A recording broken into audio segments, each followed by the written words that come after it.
reunion about to crack. We got the whole crew back. Really, bitch? A cabin in the woods. Now, Anthem, put your hands up that you shoot with, count your But loot we with. don't on Juneteenth. Oh, hell no. Where are you going? Look for the fuse box. What kind of house is this? No, thank you. The Blackening? Whoa! Jim Crow Monopoly. Shit probably runs on racism.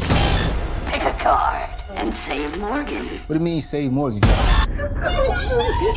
Refuse to play, and she dies. I think we have to play the game. What do you think is the focus of this movie? Because is that true that it came from a script initially? Well, it actually came from this young, as I call him, one of my sons. He created a short, and that short went viral, and from that, they wrote a script. He wrote a script with Tracy Oliver, and it got to me, and I asked him if I could direct it. So maybe the satire in this movie, it's everything. I think it's going to turn a lot of heads in Hollywood in the industry. What do you think?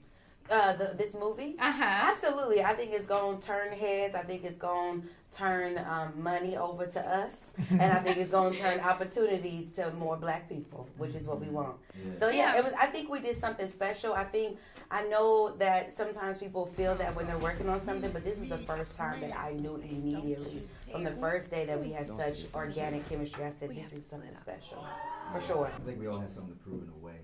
Yeah. We all killed it. Is that, there's two types of horror persons when they see this kind of movie. Mm-hmm. The one who scares, all scared, and the other ones who laugh all the time. What kind of horror person are you? With this movie, we're both. Both, of course. Yeah. The thing about horror and comedy, it catches you off guard. You lose control of your body.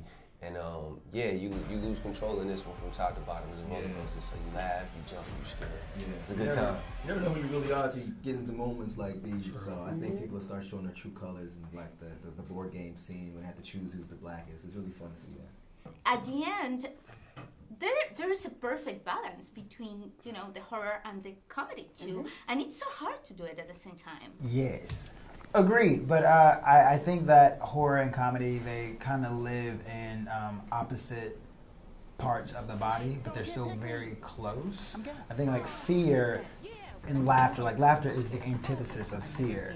So being able to track where we know we want the audience to be scared and then immediately give them a laugh, it's like a very human experience. We're trying to like manipulate the audience to like go on this roller coaster. So that was the fun, because we know we didn't want to go too far into comedy, because then it would be like parody, but we didn't want to go too far into horror and take away the levity that is so important to this friend group.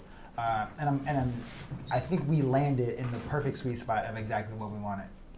So we have seen, like in horror movies, like, kitchen knives, machetes, chainsaws, but a crossbow. Come on, it's insane. I love it. It's so funny, right? And to see that happen and us having to like do that with the crossbow, I think the action of that is so comedic, which I think was such a brilliant choice by Dwayne to make that. So even in that, there's horror and comedy, right? Because the horror is the crossbow, but the comedy is that we're using a crossbow to save our lives. So I think that was brilliant.